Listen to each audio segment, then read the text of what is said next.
મારા ઘરે ગેસ્ટ આવ્યા અને એમની ફરમાઈશ હતી કે લંચમાં આજે નો આઉટસાઇડ સ્વીટ, તમે ઘરે જ એવી ટેસ્ટી સ્વીટ બનાવો.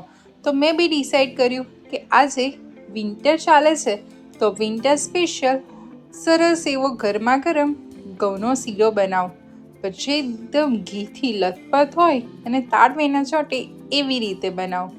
તો આ આજના આપણા શીરાના ઇન્ગ્રીડિયન્ટ છે.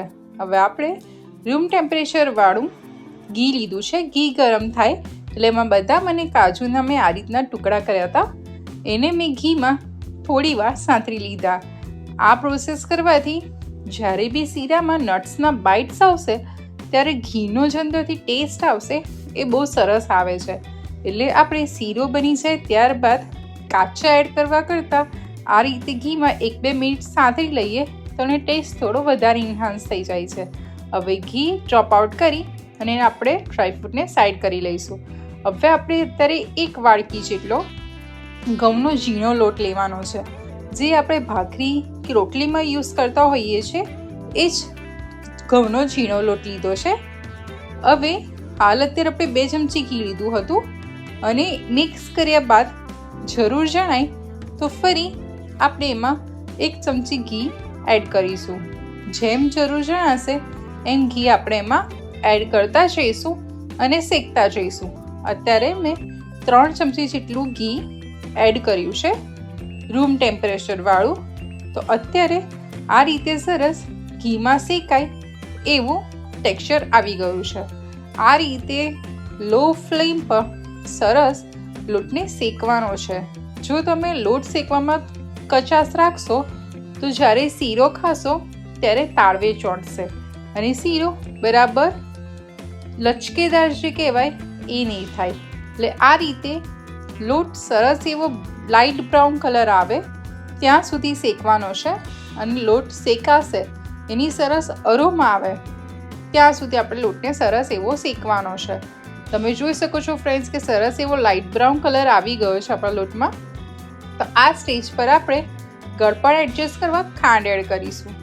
તમે ફ્રેન્ડ્સ આ રીતે જો તમને ના ફાવે તો તમે પાણી ગરમ કરી અને એમાં ખાંડ એડ કરી ખાંડને સરસ ઓગાળી લેવાની અને ત્યારબાદ એની જે ચાસણી રેડી થઈ એટલે કે સુગર સિરપ રેડી થઈ એને તમે લોટ શેકાઈ જાય ત્યારે એડ કરી શકો છો. આ પ્રોસેસ એટલી સિમ્પલ છે કે એમાં કદાચ તમારે શીરામાં જો એ વખતની ચાસણીમાં પાણી વધારે પડી જાય તો તમારો શીરો ઢીલો થઈ જશે. એટલે આ રીતે કરશો તો પાણી કમ્પ્લીટ કટ ટુ કટ આવશે. હવે થોડો ઇલાયચી પાવડર એડ કરીશું સરસ એની અરોમા અને ટેસ્ટ માટે. હવે આપણે જેમાં ડ્રાયફ્રૂટ્સ એડ કર્યા હતા તળેલા એ એડ કરી દઈશું અને એને બી સરસ મિક્સ કરી લઈશું. હવે ફ્રેન્ડ્સ આપણે એમાં 1 વાડકી લોટ લીધો છે એની સામે 1.5 ગ્લાસ પાણી એડ કરવાનું છે. આ રીતે ગરમ પાણી લઈશું. એમાં શીરામાં ક્યારેય બી ઠંડુ પાણી એડ નહીં કરીએ. ગરમ પાણી એડ કરી અને તરત આ રીતે ફટાફટ શીરાને મિક્સ કરીશું. આ પ્રોસેસ એટલી ફટાફટ કરવાની છે કે જેથી શીરામાં કોઈ બી લમ્સ ના રહી જાય. જો તમે આ પ્રોસેસ ફાસ્ટ નહીં કરો તો ઘણી વખતે શીરામાં લમ્સ રહી જાય છે અને અમુક વખત ખાંડના કટકા બી અંદર આવે છે. એટલે આ પ્રોસેસ કમ્પ્લીટ કરશો તો તમે જોઈ શકો છો કે શીરાનું પાણી સરસ મિક્સ થઈ ગયું છે અને શીરાએ ઘી બી સરસ રિલીઝ કરી દીધું છે.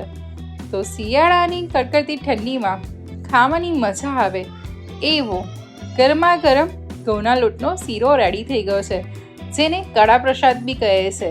તો આ કડા પ્રસાદ કે ઘઉંનો શીરો તમારા વિન્ટર સ્પેશિયલ મેનુમાં જરૂરથી એડ કરજો. હું તમને ફરી મળીશ. Good bye.